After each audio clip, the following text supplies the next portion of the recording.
Right. Could you turn the lights out? A lot of the housing in this area is named after people in the theatre trade. The street is Stukely Street, which is really historical. He was an amazing man. He helped set up the British Museum. This spot used to be a nurse's home. Historically, it's a fascinating site. It's called Dudley House. It used to be the workhouse of central London. When you go down Drury Lane, you can sing Muffin Man. Here comes the Muffin Man, the Muffin Man, the Muffin Man. Here comes the Muffin Man who lives in Drury Lane, oh. And that used to be the Arts Club. And there were wonderful events took place there. So we've got Macklin Street, Betterton Street, more theatre names. This was the old Covent Garden Sainsbury's. This is where Sainsbury's first shop was. The print trade started about here, and this building down the bottom is the Oddham's Press. These buildings used to be stables for horses that used to take the paper. Drury Lane, shooting down, as I say, the main north-south route. You got to just get a glimpse of Bruce House, one of the lodging houses George Orwell talked about. And before it, you got Wild Street, which is quite apposite, because it's pretty wild sometimes. The building on our left, by the way, is Fielding's. It's the Magistrates Court, Bow Street, now a hotel. But it's famous for many, many cases. The press was always around here. This on the right used to be the Opera House costume rooms. A lot of people there helped us with our banners and made things. This is a higgledy-piggledy medieval street pattern developed very arbitrarily. And suddenly, we're now looking across into the main entrance, hitting the square. But actually, it's Piazza. Thank you.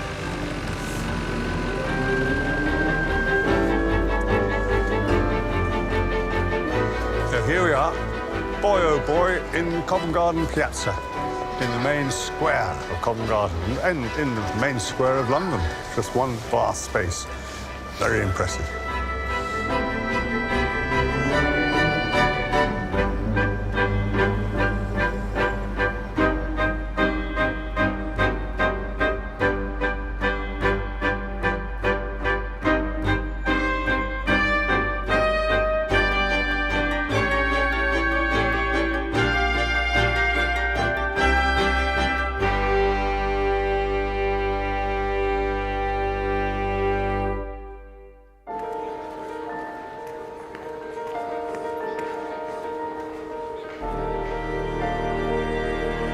This is a film about the city, told through the story of one iconic London space, the Covent Garden Piazza.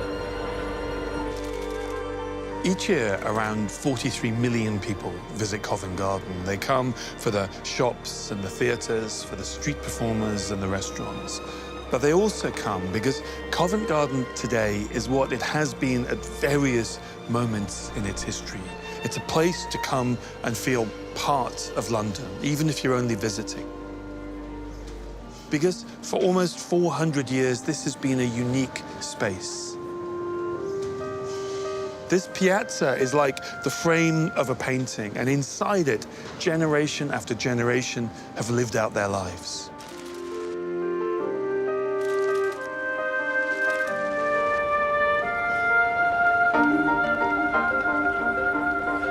On these worn cobbles, we follow in the footsteps of fascinating characters. Celebrities and criminals, artists and pioneers, the filthy rich and the starving poor.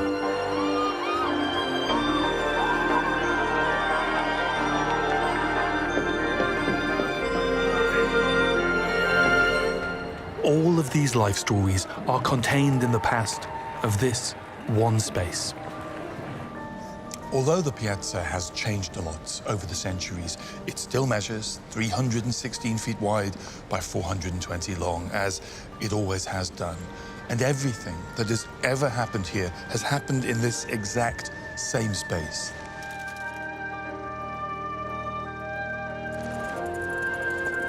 If these stones could talk, what tales they would tell.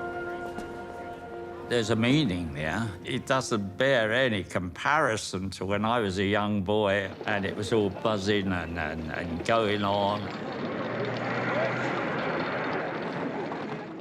My name is Lou Myers. I was born in 1927. When I was about 10, I suppose, I had a friend whose family, the Baldwins, were established traders. I came down here on a Friday night with my pal, and as a kid, I got a little casual job on a Friday night, stacking boxes. It was very lucrative in those days. 10 shillings when I was a small boy was a lot of money, and basically, I suppose that's how I got involved or became part of Covent Garden Market. For much of the 20th century, Covent Garden is Britain's largest wholesale market, specialising in fruit, vegetables and flowers. It's a working-class community, living right in the centre of London and busy round the clock. Until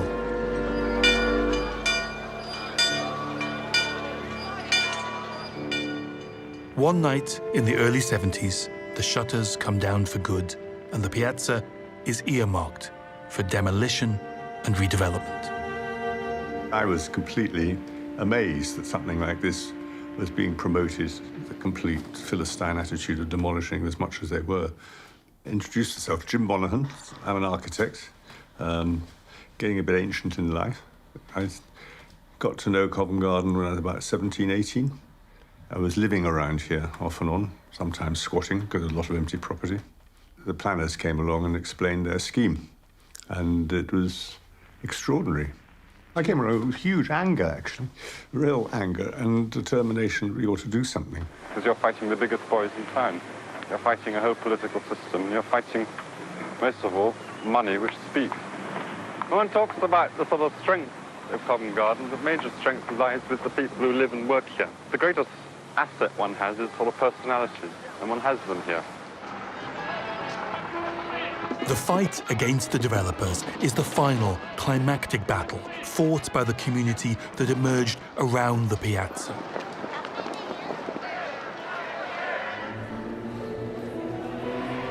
But the history of that community and this space is one that begins in the early 1600s, just after the age of Shakespeare and the Tudors.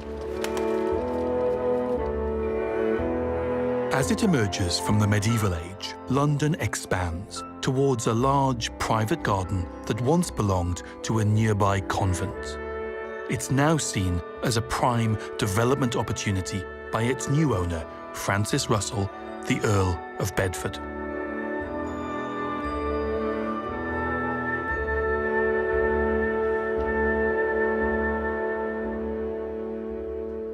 Francis Russell, the 4th Earl of Bedford, was a pioneer in terms of being a landowner and an aristocrat. He was a man who was looking to turn his property into profit. During this period, you can see the seeds of capitalism emerging out of London. This is the early days of empire, also the idea of land, of private property being a thing that you can speculate on. And with the design of Covent Garden, he came up with an idea that was totally foreign to anything that had been done in London before. Russell decided that he would create one single project, one single piazza. And there was this very strict form of the central piazza, this open space. This is very much the very first square that London had seen. An ordered, geometric, stone metropolis. On the southern edge of the empty piazza A high wall protects the rest of the Earl of Bedford's estate. All along the eastern and northern sides is an impressive colonnade, 4 stories high. At the centre of the western end is a church. The only building from the original piazza that survives. So it's a landmark from which we can find our way back to this lost world.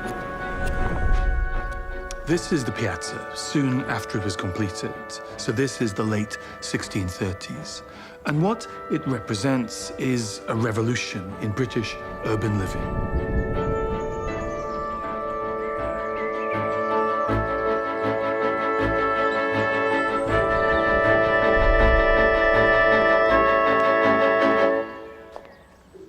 Ah, it's so beautiful, isn't it? Gosh, the sort of sense of space is extraordinary. I mean, you can just sort of feel what it would be like to walk across the piazza. You could sort of almost sort of hear the sounds, hear the city. Despite the fact that this building looks completely uniform, it's actually divided up into individual houses. So there's also a sort of sense in the design of the city needs to be a place of order.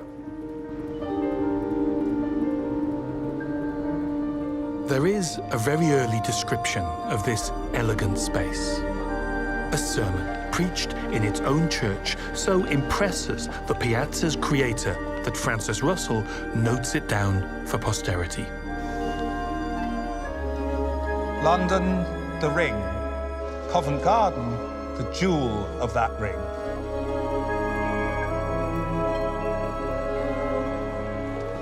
London's population is growing rapidly in the 1630s, but at a cost.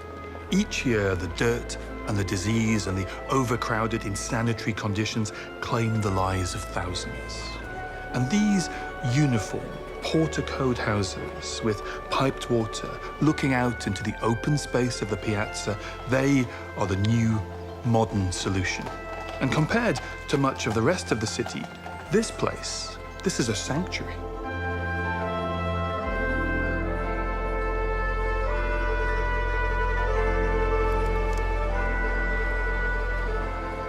My whole family has got a lot to be thankful for Covent Garden. But that there is my grandfather. And he was the main man who we sort of followed into the market. That's a good picture of him there. That's how I remember him mostly. He was born in 1897. He was a very fair, kind, considerate man, but could throw a right-hander. So he spent a few times out on the stones, which was the cobblestones in Covent Garden Market, down by St Paul's Church. If there was a disagreement, they'd go out onto the stones, take their shirts off, and the last man standing was the winner, and they'd shake hands afterwards and have a beer. But he was undefeated in all his time in Covent Garden. No one ever took him away. He was undefeated. So this is his son, Jimmy Mole. That's my dad, Teddy Mole. All worked in Covent Garden Market, the same as I did. The whole family was connected through, for me, was connected through Covent Garden Market. If I ever wanted to find any family or anything like that, there's only one place I would go, and it would be Covent Garden Market, because that's where my family were, and that's part of me. That was part of what Covent Garden Market was. It was a place of work. It was a place of being connected, knowing people, advice, friendship. It meant so much to me personally. The buildings, the streets, everything about it was all part of my life, what was internally me.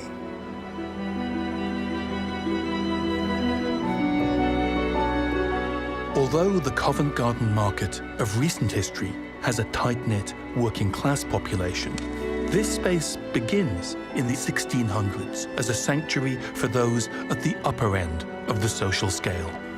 So, at number 43 King Street is living William Paget, who is Baron Paget. At number 2, the Great Piazza, is Sir John Harper. At number 3 is John Mordaunt, who is the first Earl of Peterborough. And going through this list of names, there were more earls and sirs and a lady. In fact, of the 22 residents of the Piazza, 17 of them have titles. And this is not an accident. The leases for these houses stipulated they couldn't be divided up. They are for single residential use only, and what that means is that all but the very wealthiest are priced out. And that was always the intention. The only people who can afford to live in these houses are the wealthy elite. And Covent Garden, the Piazza at its heart, is their exclusive space.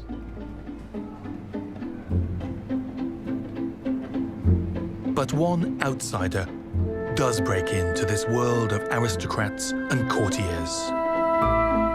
He does so thanks to his rare talent. He is Richard Gibson.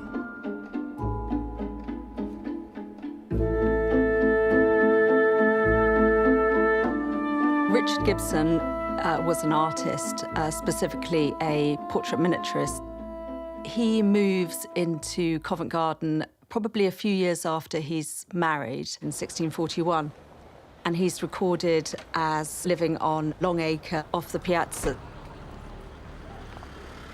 Miniaturists were considered to be of gentlemanly status, and one of the really interesting things about the artists who lived in Covent Garden is that the nobility and even the royal family would visit them at home. These houses in Covent Garden were grand enough for people to travel to them. And it's very, very important, particularly for miniatures, that a studio is clean. So this lovely, clean, fashionable area is going to be very attractive to somebody like Gibson. So this is a portrait miniature by Richard Gibson. He works in a very, very specific way that's slightly different to other miniaturists working at the time. He is working in a more painterly style. You can see how brilliant Gibson was at painting fabric, drapery. It's quite an experience going to an artist's studio, particularly a miniaturist studio. You'd have to have gone to his studio around 6 to 8 times. And at this period, there's a real interest in watching people paint, which is why it was so important to live somewhere like Covent Garden, where your house was also interesting and pleasant and beautifully furnished, easy to get to. But of course, Richard Gibson, who describes himself as a dwarf, he signs his little portrait miniatures with the initials DG, which stand for Dwarf Gibson. Being a man of short stature, there's also a curiosity there with how this person, who looks so different to everybody else, is managing to produce these beautiful portrait miniatures. Richard Gibson is sitting for a friend here. He's sitting for someone who knows him incredibly well. It's obviously a play on his height because you've got this comparative bust there. But there's a sort of man who's made it look in his face. Interestingly, he changes his signature from DG to RG at the end of the 1660s. And I think this must indicate a change in how he felt about himself. He's by now incredibly well established as an artist. He doesn't have to present himself quite so much as dwarf first, artist second. So it's definitely a change in how he was starting to view himself and how he wanted others to view him. He seems to have crafted his life rather beautifully. Richard Gibson's achievement is especially impressive because the Piazza's early years are among the most turbulent in English history. In 1642, tensions between the king and Parliament lead to civil war. The Civil War would have had a terrible impact, not just on Covent Garden, but the whole of the city. London, in some ways, ground to a halt. Business stopped, international trade trickled to almost nothing at all, and quite a lot of the quality, the aristocrats and the merchants of the city, would have left either to go to their country houses or to exile in Europe. And so you have this space which no longer really works as a residential space. So the Russell family have to find another way of generating sort of some kind of revenue. So you hear by about 1649 that there was a marketplace. And this slowly, I think, became bigger and bigger.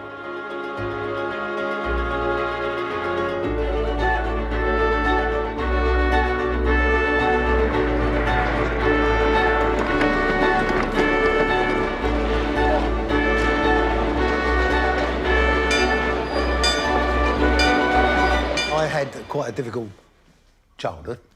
My dad struggled coming back from the Second World War. He found it very difficult just to assimilate back into society. So he had quite a big drink problem.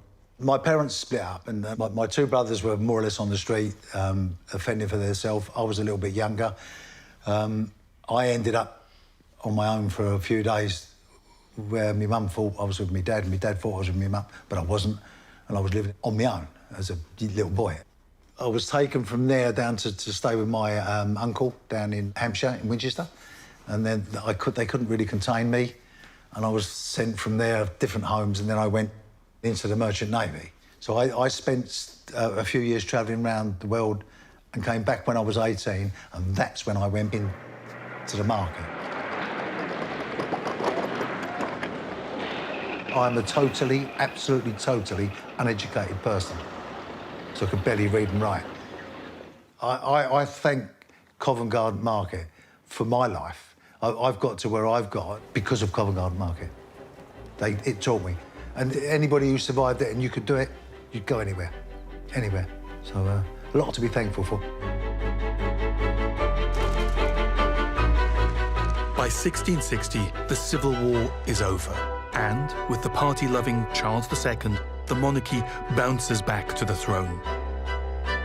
For Covent Garden, it's both a restart and a new chapter. In 1661, Thomas Killigrew, who is a courtier and a playwright, and who lives just over there at number 8, the Great Piazza, is given a permit by Charles II to build a new theatre. And what he builds is the Theatre Royal, Drury Lane, that you can see just over there, less than a minute's walk from the Piazza. The first star to light up Drury Lane sets tongues wagging as she passes along this street. She is the original poor girl who hit the big time, Nell Gwyn.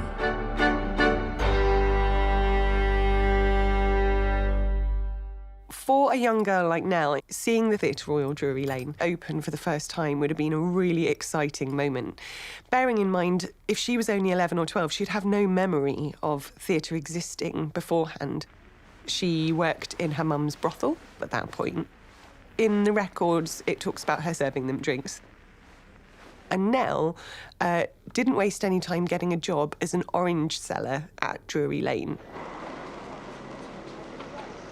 And that's probably where she found her love of theatre, and certainly where she started to get a vocabulary about what it meant to be on stage, because by 1665, she was on stage herself.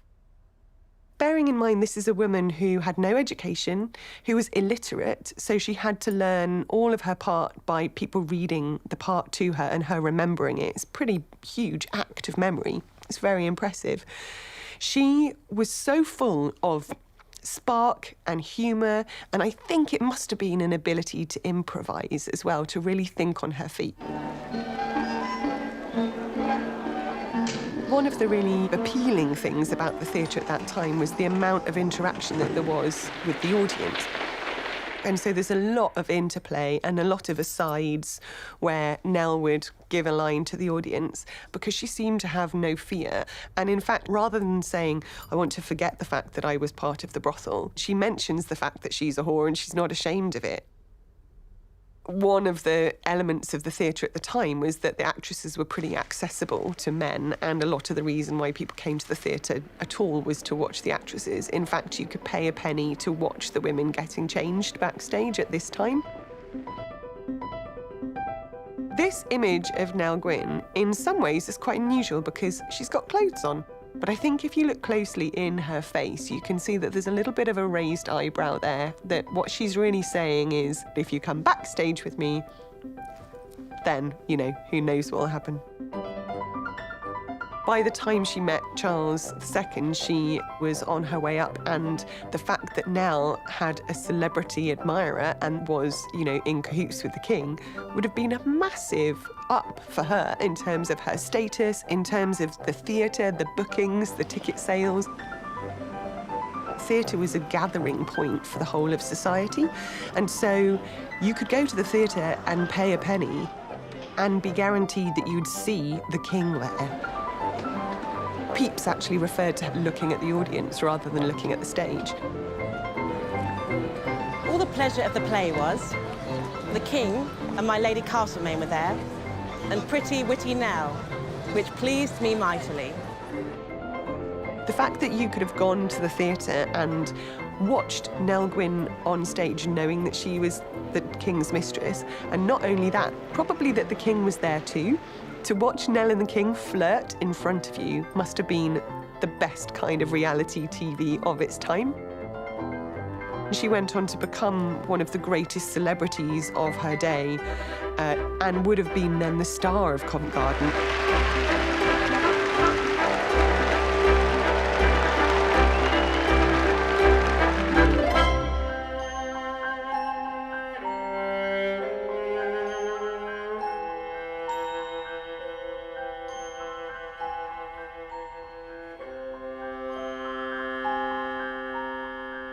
The man that we know as Dr. John Ponteus is a skillful, charismatic, intelligent, possibly helpful person.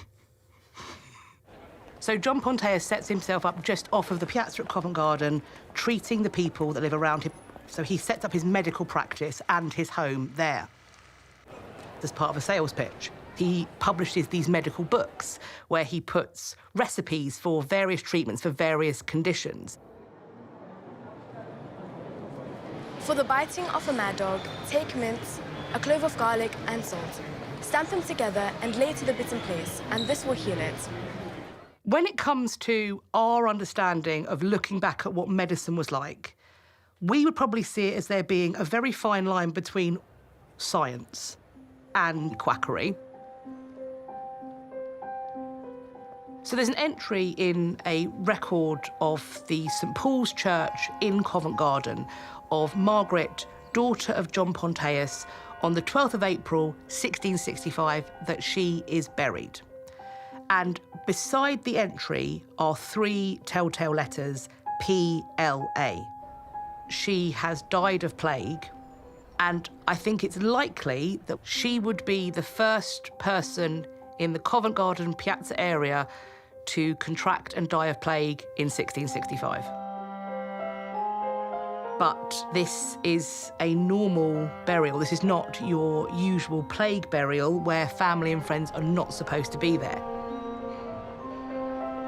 If I was to put money on it, and I'm not a betting woman, I'd potentially say that there was a fairly large-scale cover-up of this plague death. Why does Ponteus cover it up? Well, this is a time when somebody like Dr. Ponteus can really rake in the money because they're aware that this is coming their way. They're going to be worried that perhaps plague might visit, that it might even be at the very mouth of the Thames. People are frightened and they're going to want treatments to see off the plague. If somebody had reported that Margaret had contracted plague and indeed had died of plague, her father and any members of that household are going to be locked up for 40 days plus. So if you can't work for that period of time, it probably isn't going to do particularly well when it comes to earning money. We think of him as being a money grubber, but it's entirely possible that he covered up the plague because he thought he had some cure for it. That is me being very kind. Against the plague, take 3 ounces of the liquor of the inner rind of the ash tree with 3 ounces of white wine, and give the patient every 3 hours. And within 24 hours, he shall be well, by the grace of God. Potentially around 15% of the population of London were lost during this bout of the plague, and that it may possibly have been over 100,000 people that died.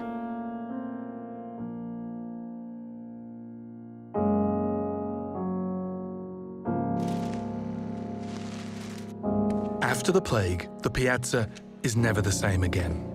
Fear of infection accelerates the flight of the aristocrats. And so the market improves its toehold in this space, receiving a royal license that is today memorialized in a colossal bronze plaque.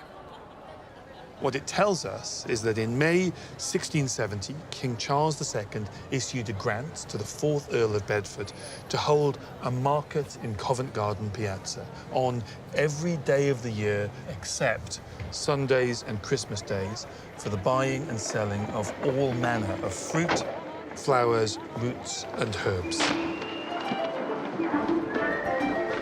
The middle of the night is the beginning of a new day for the night workers in the market.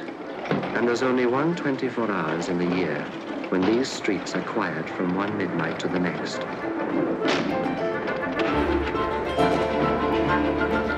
Everything that comes to the garden finishes its journey by hand and head and trolley into the shops.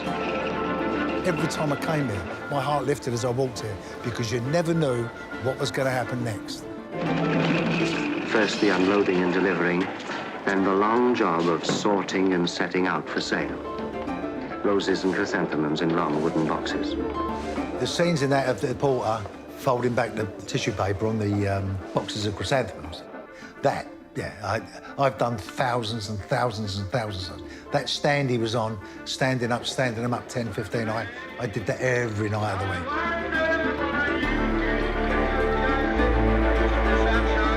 4:30 in the morning, and everything's ready. Fruit and vegetables start selling at 5. And by 7 o'clock, buying is brisk. In the flower market, the salesmen are in, and so are the customers. If you went to the flower market, in what they call the silly season, where all the stuff comes from the silly aisles, the scents were just unbelievable. It's lovely. It was a joy to come to work.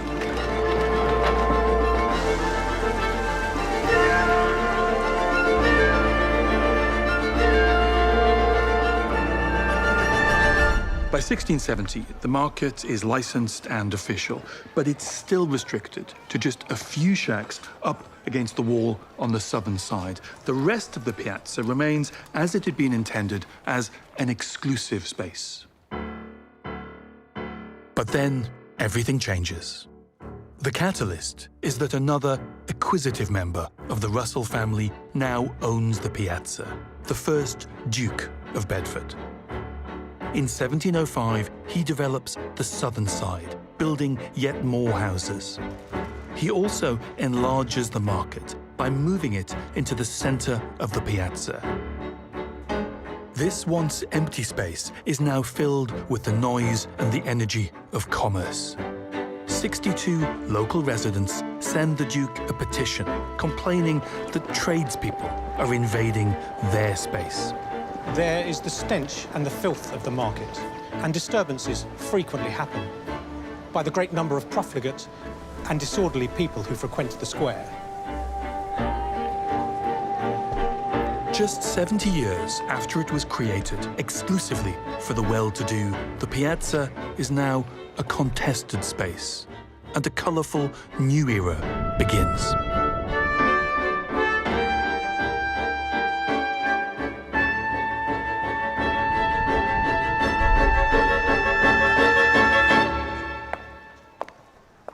This is very surreal. Oh my goodness. It's cool to kind of be put into this space and to see it all happening. And you can imagine kind of the hackney coaches moving past. I'm standing where the market would be. Maybe street beggars on the sides and ballad singers and things like that all kind of moving around you, and kind of the chaotic sounds of kind of the hustle and bustle of so many people kind of flooding through. For a man who likes urban culture, Covent Garden in the early 18th century has it all. It has both high culture in the sense that the theatres are there, and it has the teeming popular culture of the market. For Joseph Addison, there wasn't another place like it. Joseph Addison is a wit, a bon viveur. He's the classic urban writer and one of the people who sort of helps define that idea of the city as a place where writing and culture can thrive. So Addison set up a coffee house called Buttons in Russell Street, just off the Piazza. It's not somewhere you go for a quiet cuppa. If you go there in the evening or in the afternoon, you'll be sure to find some interesting writers who you can talk to, theatre directors, actors. They were probably over-caffeinated often. This is a noisy place full of conversation and talk, and that talk is serious in the sense that it's about things that matter. Politics, religion, gossip, sexual scandals, all the kind of things that go on in a modern urban political society. So that's a sort of an idea of public opinion was being formed in the coffee house. Buttons is just the start. In the early 1700s, the Three Chairs Tavern, the Bedford Coffee House, and the Shakespeare's Tavern all take over grand houses in the Piazza. Covent Garden is acquiring a reputation for nightlife, one that will echo on for centuries. In this converted fruit warehouse in Covent Garden, for a 10-bob membership fee night after night, the patrons can do this sort of thing. In this cellar, you can hardly hear yourself speak, but no one seems to complain. Just there was a very, very famous club called Middle-earth, which you'd go in on a Friday and stagger out on a Monday. My name is Sharon Sickles, and I first came here well over 40 years ago as a young girl, and I was just hooked. It was just the most brilliant club. Mark Bolan started there, jamming at the end of each night before he was famous. I am the god of hellfire, and I bring you fire. Arthur Brown, do you remember his song, Fire? Well, he had a flaming hat, but the whole thing went up, and we were all evacuated, you know, out onto the pavement. Brilliant nights.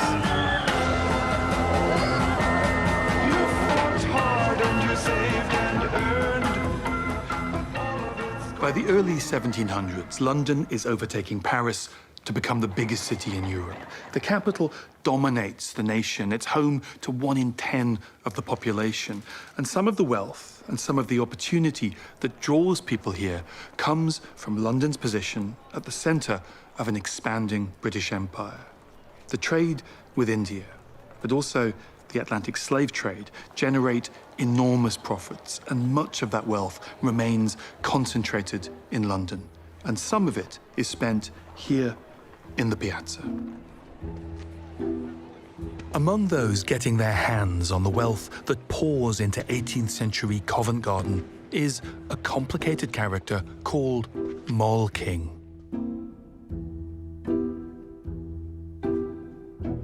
Moll King is one of the most amazing entrepreneurs of 18th century London. She really comes with very little fortune into the world. She has to make her own way. But as a young woman, she gravitates towards Covent Garden. She puts together a little bit of cash herself, and then she does something really canny. She marries up. So she finds a young man who she calls Smooth-Faced Tom, and he's an old Etonian. And between them, they stump up enough cash to buy the small wooden building right outside the portico of St. Paul's Churchyard.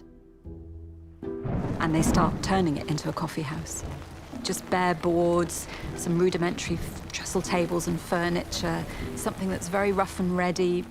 What was different about Moll's was that it was associated with drinking alcohol, And it was here also that the elites rubbed shoulders with the market traders. And interestingly enough, lower class women, what we would call sex workers, who went there to offer their services. Mole King is very careful not to allow any prostitution, any actual sex to take place on her premises. But Mole King and her husband Tom make a huge fortune. They buy a plot of land in Hampstead and are able to build their own country house villa. So we're talking more than just a few shillings here and there from running a coffee house. Where are they getting this money from? The answer is she is effectively the banker to the market traders and to the sex workers in Covent Garden.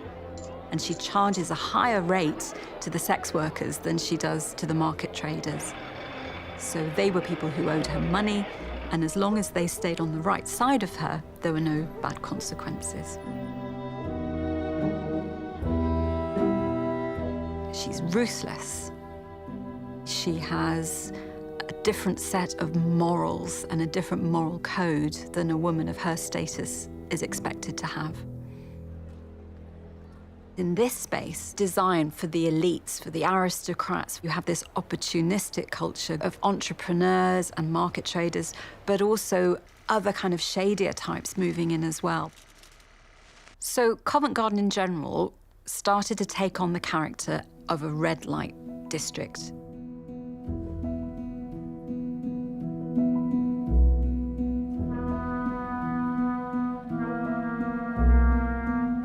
If you look at morning from the 4 times of day, it's a cold winter's morning in the Piazza in Covent Garden. The first thing that strikes you right in the middle is this thin, grand-looking older lady marching across towards St. Paul's Church there. She's clearly going to church early, 7 o'clock in the morning. And behind her is her little page boy, shivering, holding her prayer books under his arm. But in front of the church where she's heading is Tom King's coffee house.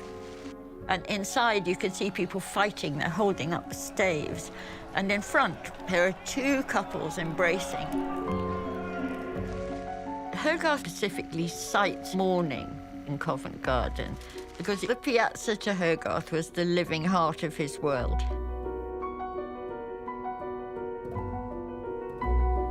Hogarth was a painter and has been called the grandfather of British satire. He was born into a poor family, but he wanted to improve his drawing.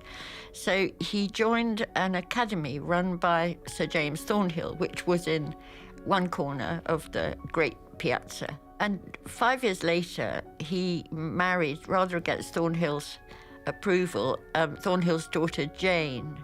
And they lived on the opposite side of the square, the southeastern corner. But also, there is something about the way that he draws the Piazza, or that life. There are great scenes in taverns, and they're very much Covent Garden people. He hated hypocrisy, and he felt very sympathetic to the poor and the outcast, the eccentric, the lonely.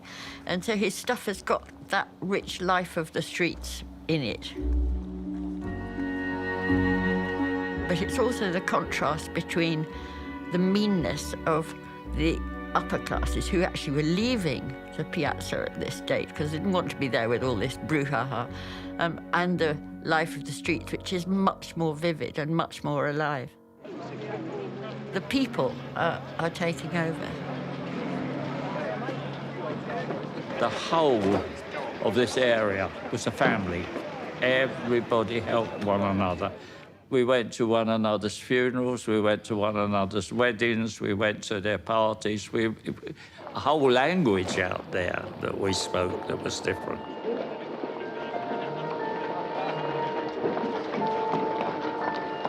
We didn't have a lot, but what we had was the most we were ever going to get. So, yeah, it's life. I've travelled all over the world, literally. But there was always the feeling, no, I've got to bury my bones back here. I suppose you might as well call it coming home, really.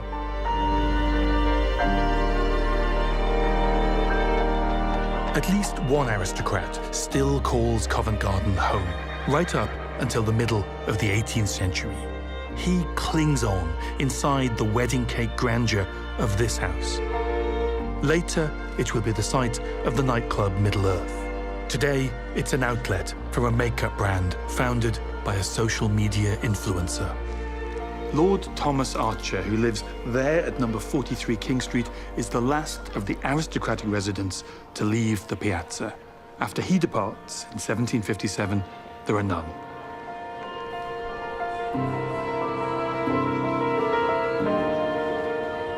With the last of the aristocrats gone, this space creates its own glamour.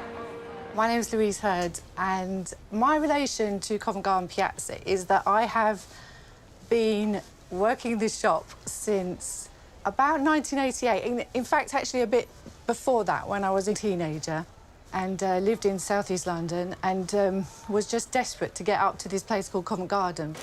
And to come up here was just really exciting for me.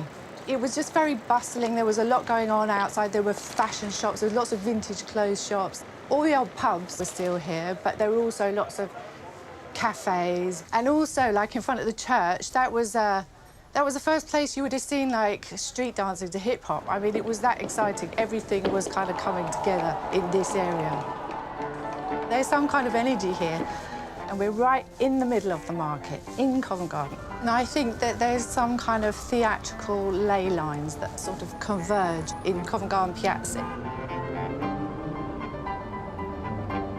By the middle of the 1700s, there is now a second theatre in the area, the Theatre Royal Covent Garden. We know it today as the Royal Opera House, and it has an entrance leading directly out to the Piazza.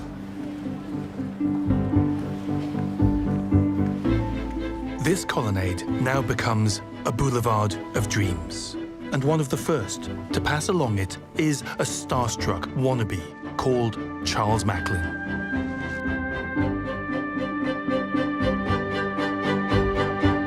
Macklin is a prickly character, there's no doubt about it. He's born Cathal McLaughlin in the northwest of Ireland.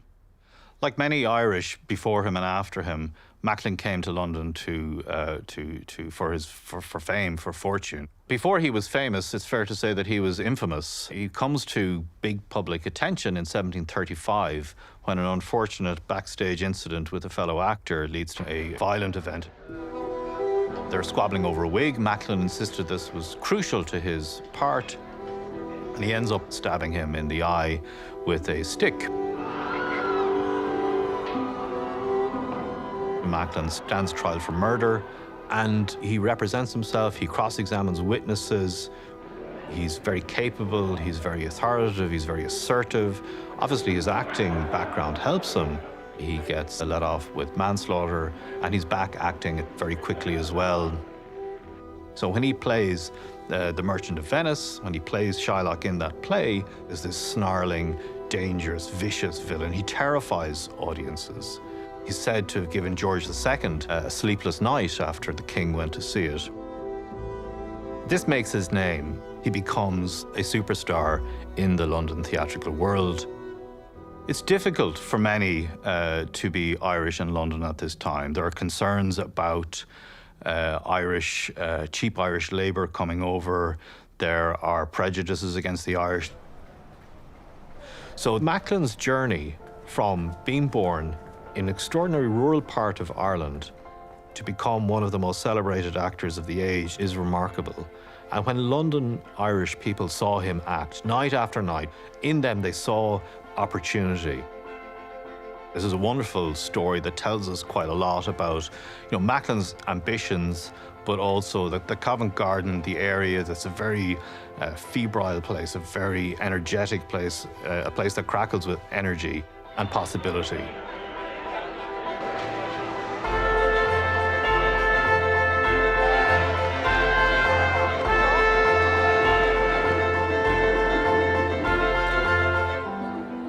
Looking down into the Piazza today, we can imagine the carnival that overwhelmed it in the 18th century. Because in 1747, one artist paints the view from this spot. Samuel Scott captures the people of this space in intricate and fascinating detail. Moll King's Coffee House is in front of the church. In a hay cart, a mother feeds her baby. There are people from the further reaches of the empire. A brawl breaks out, watched by two women leaning out of a window. Their house, on the north side, is a brothel run by the famous Jane Douglas.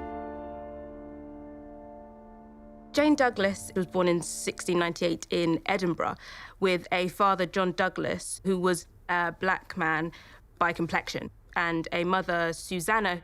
They weren't married, and they encouraged her to kind of indulge in sex work because her father owned a public house. After her father died and her mother was arrested for pickpocketing and transported, Jane herself was then cast out of the city because of her reputation, because of the way that she was very open and bold with men. She then moves into Covent Garden, the Piazza, in about 1735, and there she becomes well known. She has a quite outgoing personality. She was very good at drinking, she had quite coarse language. In the space of Covent Garden, this culture of debauchery and leisure, being bold and being of character made you popular. In other spaces, it was more appropriate to be dainty, more appropriate to be modest. It was the complete opposite in this space, and that worked. She was a victim of circumstances in many ways. But in a lot of ways, she also adapted to the kind of business mind and the commercial mind. And she was well known for procuring young women into her home. And that's because that was the preference of the industry. And she notably would cast out women if they got too old or if they started to lose their beauty. Her brothel began to thrive. She decorated it with lavish furnishings and fabrics, and notably even had a restaurant in there with waiters in order to allow their clients to feel like they've entered into a civilized place. So her clientele tended to range from even the highest echelons of society, particularly of the aristocracy. Jane Douglas, she achieved comparably upper middle class status, and that may not have occurred in any other space. And there were obviously a lot of victims who did not have the same story, who were abused and suffered because of this industry. And I think that just shows the variety and the choices that a lot of women were kind of forced into to survive. In 18th century London, 1 in 5 women earn some of their income from selling sex. In the Piazza, the proportion is almost certainly higher. The life stories of most of these women are lost to history. But documentary evidence of this world does exist, and it still has the power to shock. Here, in these registers of christenings, on the 22nd of November, 1752, is a baby girl named Priscilla Passage. And instead of the names of her parents, she is described as a dropped child, which is just an absolutely heartbreaking term. This child has been abandoned, and she's been abandoned and she's been found in the Covent Garden Piazza. She's been given this name, Passage, after the place where she was found. Now, abandoned, unwanted children, that is by no means unusual for the London of the 1700s. But what makes this problem more acute here in Covent Garden is the area's place as one of the centres of London's sex trade. A few months later, here's a baby boy called Kendrick King, again, a dropped child. He's been named after King Street to the northwest of the Piazza. And April 1753 is a baby girl who's been christened Henrietta Street. Well, Henrietta Street is the line of big houses to the south of the Piazza. the christening of a baby implies that the state or the authorities have stepped in and picked up the pieces for these abandoned children. But books like this, which is a register of burials for the same church, St. Paul, Covent Garden, I'm afraid they tell a much darker story. There is a register of the burial of the dropped child, Priscilla Passage. This burial takes place 28 days after her christening. And if we go forward a few pages, here is a record of the burial of the little girl who'd been named Henrietta Street. This is just 20 days after her christening. And the little boy who'd been named after King Street, Kendrick King, is also buried in this church. Now, he at least got to see his first birthday. He's a little over 14 months at the time of his burial, but not one of these 3 children born and abandoned in Covent Garden in this short period in the middle of the 18th century, not one of them lived to see their second birthday.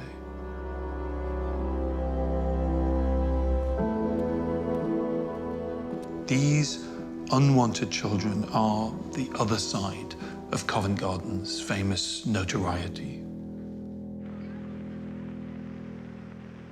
The tide of history begins to turn against the excesses of the Piazza. By the late 1700s, people are actively addressing society's problems. And there is a new approach to law and order, pioneered right here by one John Fielding. John Fielding was a magistrate, and he was dispensing law and order on Bow Street in Covent Garden. Bow Street sort of backs on to the northeasterly corner of the Piazza. At this time, a magistrate is part judge, part police officer, which, on the one hand, this seems like if you're going to do that job, this is probably the best place to do it, because you are surrounded by all kinds of criminal activity at this stage. But also, he's kind of a hard job to do. The act of exchanging money for sex is not illegal, but there are activities around it which are. So even in just one pub, for example, you could have pickpocketing, you could have counterfeiting, you could have licensing fraud, you could have soliciting. And the way that the justice system works, it's known categorically that it's corrupt. The accused themselves, if they were a person of means, could, you know, bribe the magistrate. And that was just known, that's how it worked.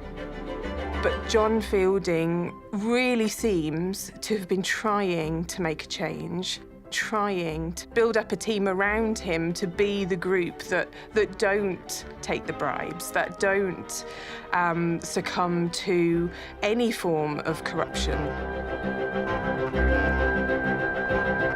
We would call them the Bow Street Runners now. At the time, typically they were known as Fielding's people.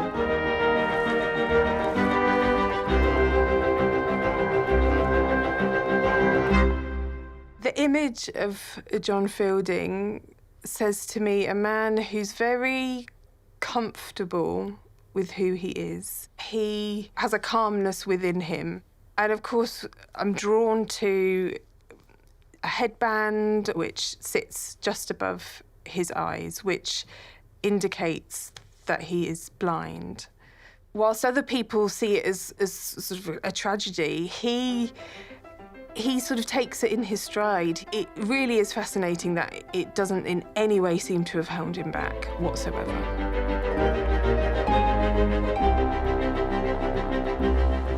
In a very short period of time, he had a lot of success, and he's years ahead of the game, really, in terms of what he's doing to try and clean up the streets.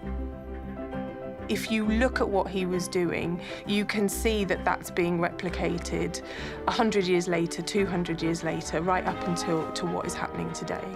And if we take that back to the formation of the Metropolitan Police itself in 1829, A lot of the systems that they use were implemented by John Fielding.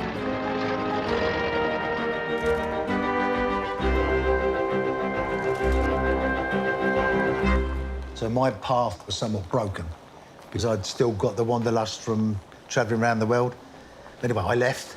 I came back again and I wanted to get back into the market, so I went back to my family. My Uncle George said to me, we'll get you back in the market as a beadle. A beadle is a market officer, and their job was to police the actual market itself. Overseeing what was going on, overseeing who was doing what and who was going where and who shouldn't be where and what's that lot going down there and that shouldn't be there because that was owned by that company there.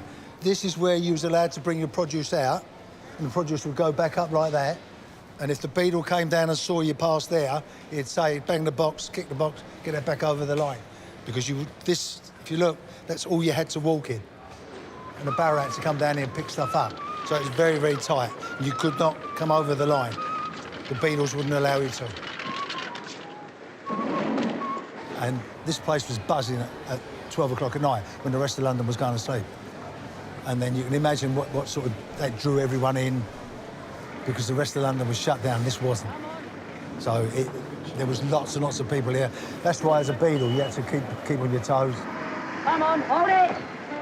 Every now and then, the authorities try to impose order on the chaos of the market. In the early 1830s, as the young Princess Victoria awaits her coronation, the Bedford family get rid of the clutter of the sheds and the shacks.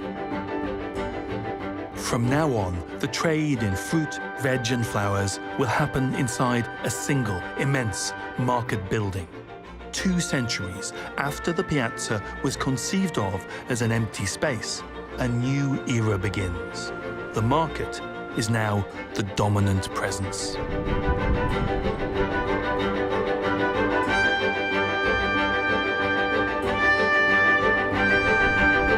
We're now in an age of economic growth, but also growing demands for better social order. And this new market, with its rules and its regulations, is all about increasing profits, but also tightening control. So the bustling, sometimes chaotic, fruit and vegetable market is now to be contained within these elegant arcades and walkways.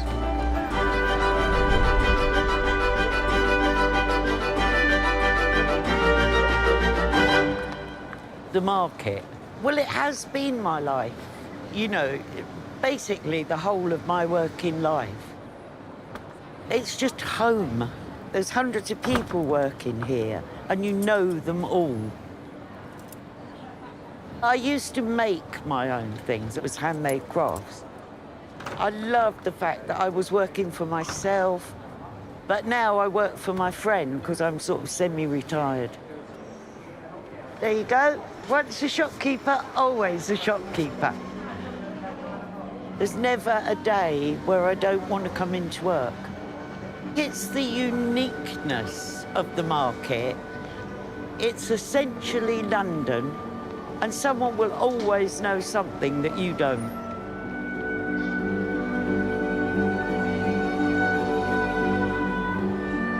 A stroll through the market building is one of the big draws of Covent Garden. As Victorian London window shops amid the exotic fruit and aromatic flowers, the Piazza claws back some respectability. And this is still Theatreland. Along the colonnade to the Royal Opera House comes an actor who wants to change the world, Ira Aldridge.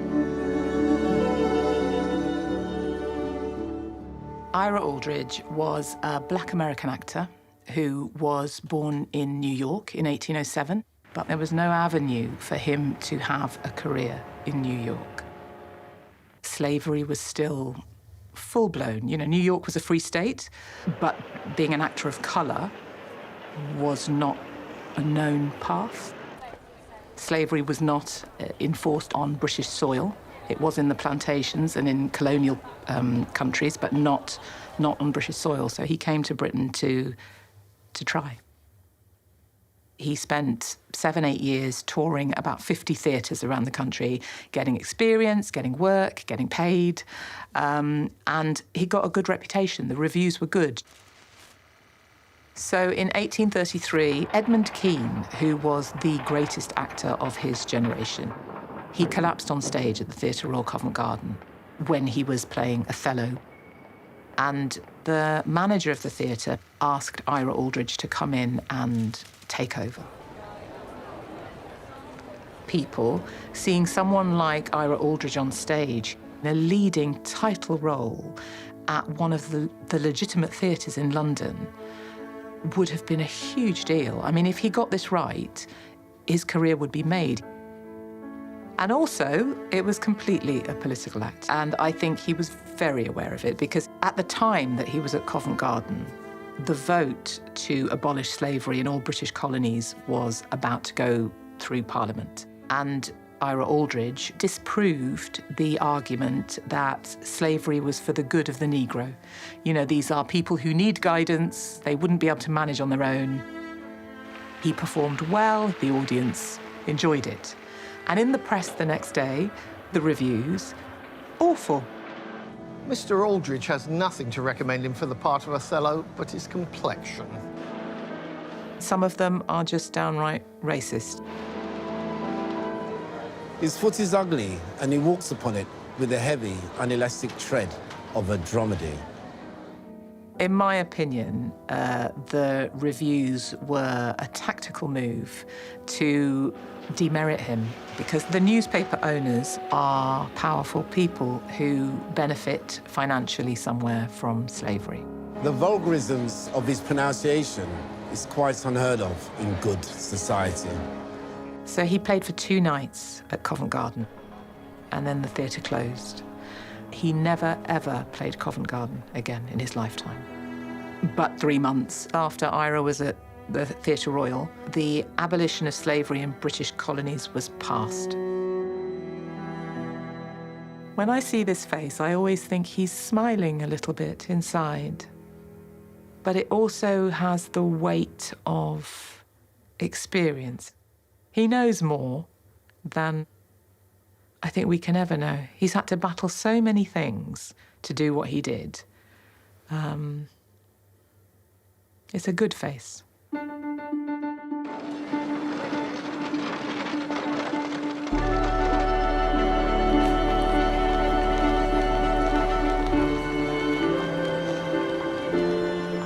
The sheer velocity of London's growth in the 19th century is just astonishing. By the 1860s, the population was around 3 million. That is 3 times what it had been just 60 years earlier at the start of the century. London is a global centre of trade and finance and the heart of a vast empire. To satisfy the city's enormous demand for fruit, vegetables and flowers, the market bursts out of its new building.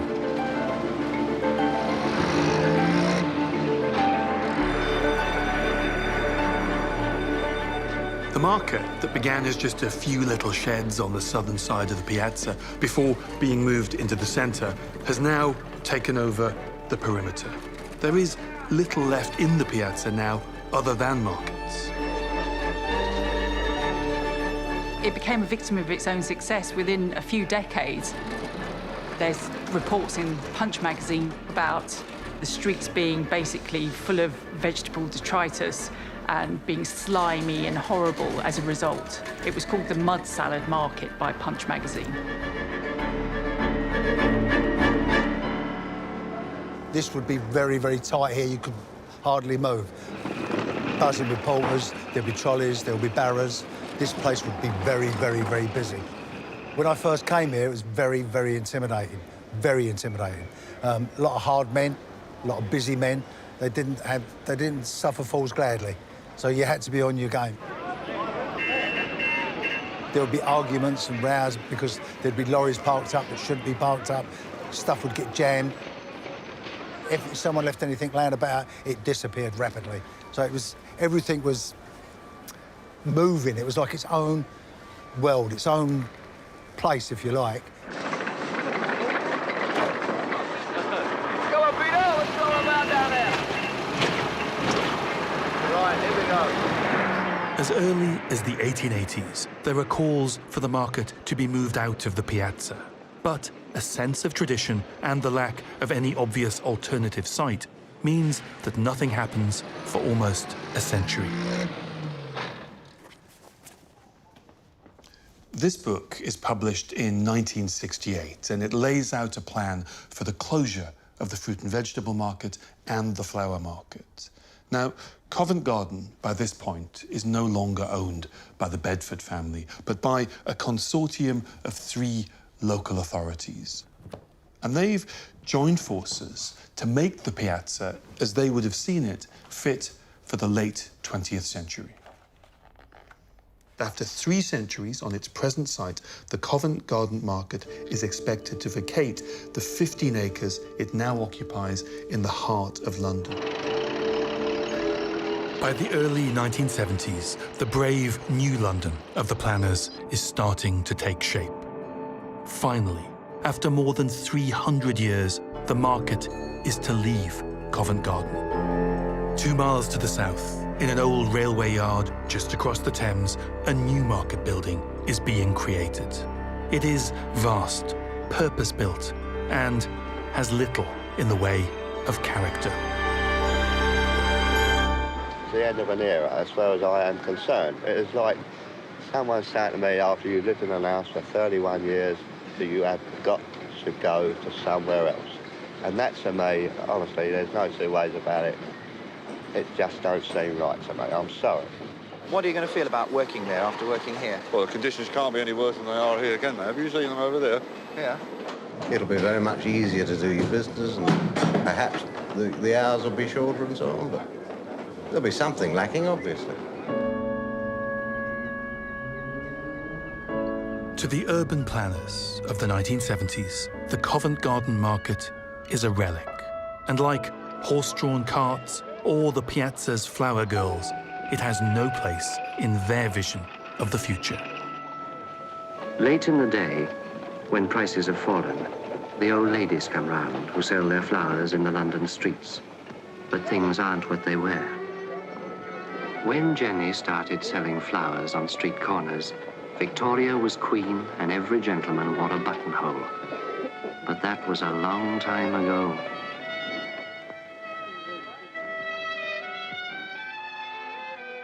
The flower girls were just 2 of the hundreds of people that Henry Mayhew interviewed for his pioneering work, London Labour and the London Poor. He met them in Covent Garden at the Piazza. And this is the first time when ordinary working people have been allowed to tell their stories in their own words. So there are 2 girls, one is 15, one is 11, they're sisters. We don't know their names. We know that they had very thin dresses, cracked bonnets. One of the girls, the younger one, she didn't have any shoes, so she trotted along barefoot next to her sister, the 15-year-old sister. We live on bread and tea. Sometimes a fresh herring of a night. Sometimes we don't eat a bit all day when we're out.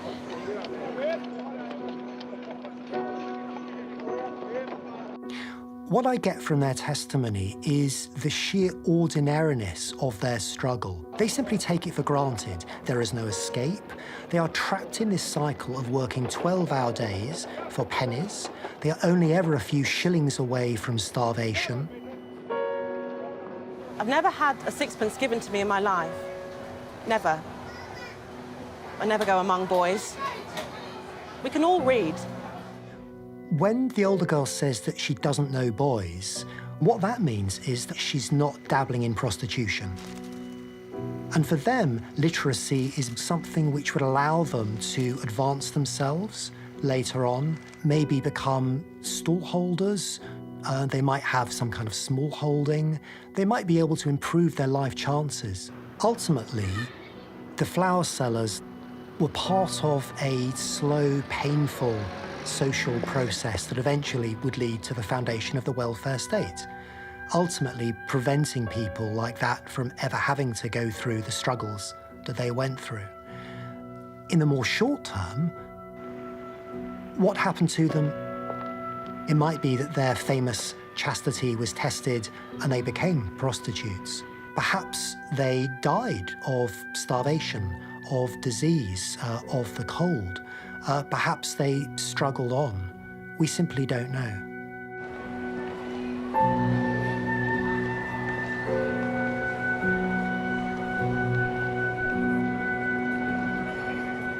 The plight of the flower girls draws other writers to Covent Garden.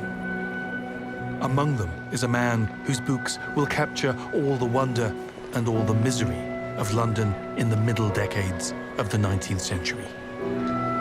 Charles Dickens.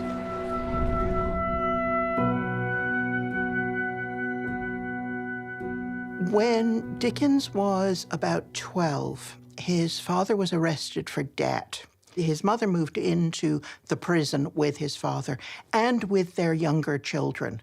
But the young Charles was left in lodgings on his own. And every morning, Dickens would walk into London and go to work. And the route from his lodgings would have taken him through Covent Garden. And so Covent Garden Market was a place where he knew what it was to be hungry, to be cold, to be poor. But as well as that, in Dickens's middle years, he ran two magazines. First Household Words and then All the Year Round. First of all, their offices were in Covent Garden. So it was a place he more or less lived. And he used the market for copy. He writes about going to the market and stopping at one of the church porches where, as he says, a bunch of unidentifiable lumps are sleeping, which turn out to be children. One of the worst night sights to be found in London is the children who prowl about this place. They sleep in the baskets. They fight for the offal. They dart at any object they think that they can lay their hands on, and are perpetually making a blunt pattering on the pavement of the Piazza with the rain of their naked feet. His true empathy for what he calls these houseless children is so strong, I think, because of his own childhood. When I had money enough, I used to go to a coffee shop and have half a pint of coffee and a slice of bread and butter.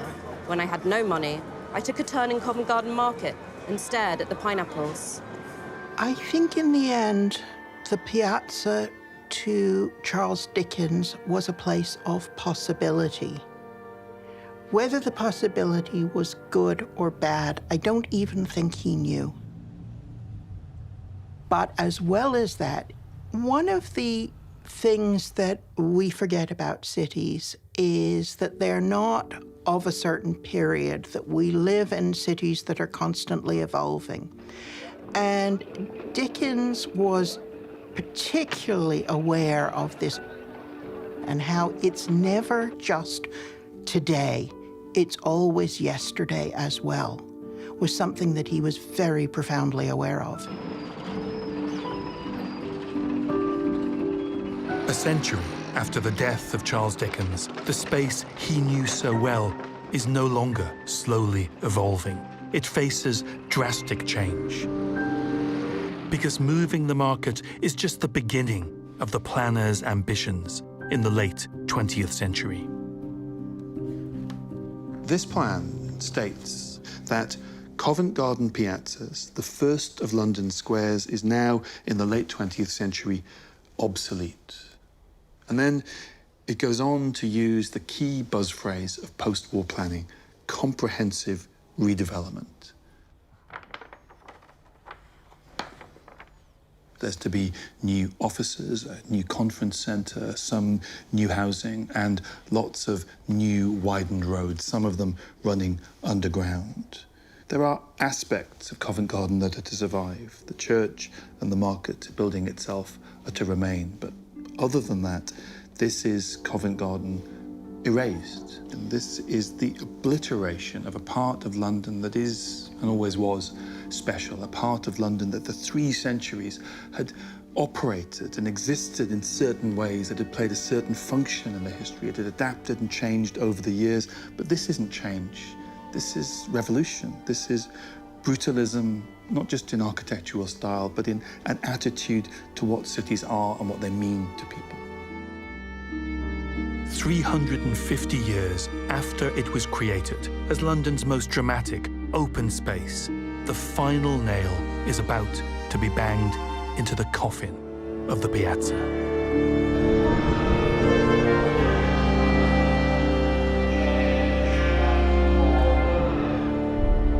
My name's Jim Monaghan, and we're sort of here quite early in the morning.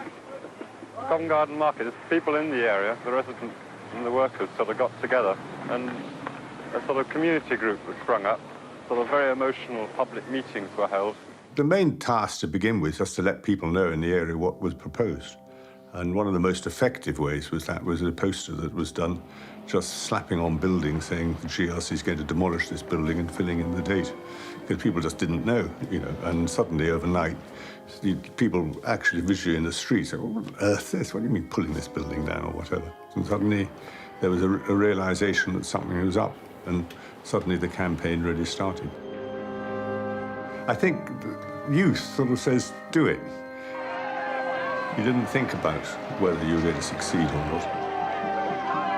What I'm trying to say is to keep us all together. You break up a community which is happy, and you'll never get it anywhere else in London. When this plan is carried through, there will be actually more flats and more people living here than there is at the present. But not us. But there'll be such rents that people can't afford. What can we do? Marches and standing outside the town halls.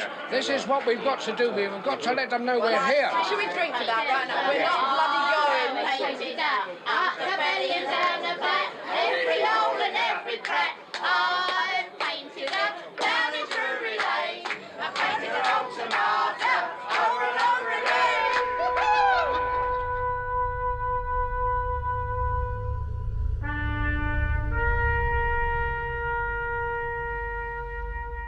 The market closes forever on the 8th of November, 1974. Mickey Mole witnesses the death of a 300-year-old tradition.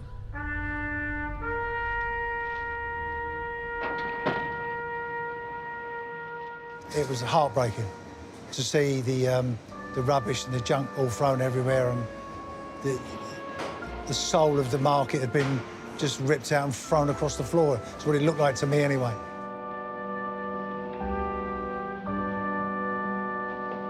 Because I was the beadle, they left really, on that night time, just me here with the keys.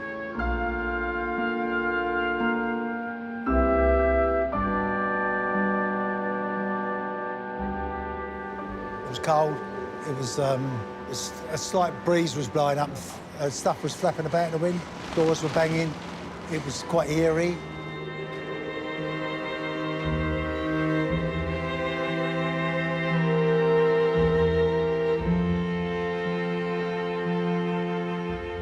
It affected me. I don't know, I've often thought about this over the years. Why did it affect me so much? After all, it's only a job. But it wasn't, not for me, because all my family worked here. My grandfather, my dad, uncles, cousins, relatives, worked here for years and years and years and years. And it was as if it was part of my soul, part of me. And they'd just taken that away and destroyed it.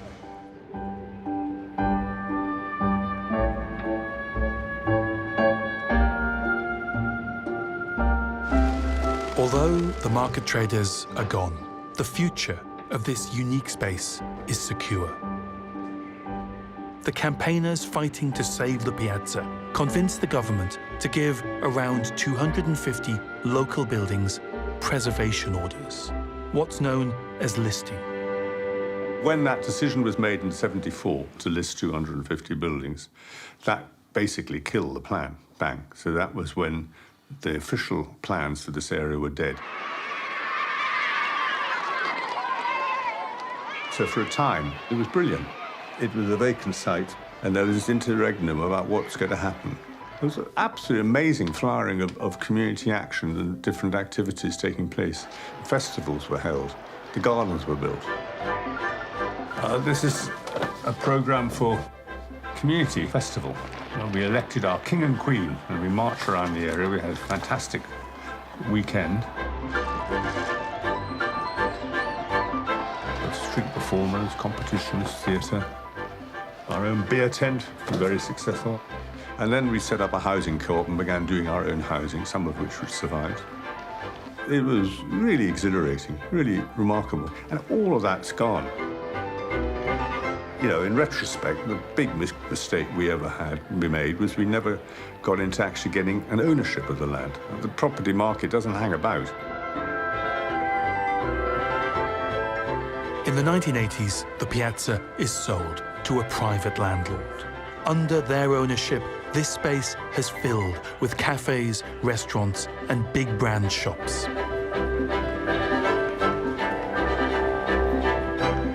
A lot has changed, but the Piazza as it is today would still be easily recognizable to the people who lived and who worked here in the 18th or the 19th centuries. And that sense of continuity means that Covent Garden is one of those places where it feels like history is close to the surface. It's one of those places where, if we're open to the idea, it is almost possible to sense the presence of the earlier generations, the people with whom we, in a way, share this space.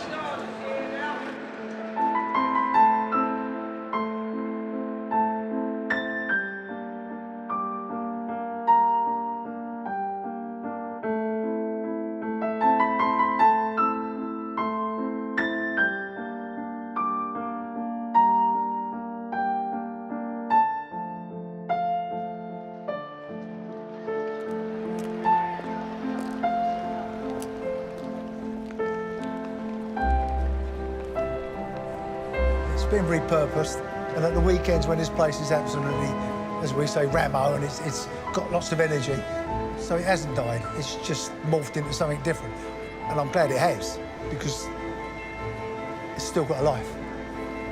It's alive.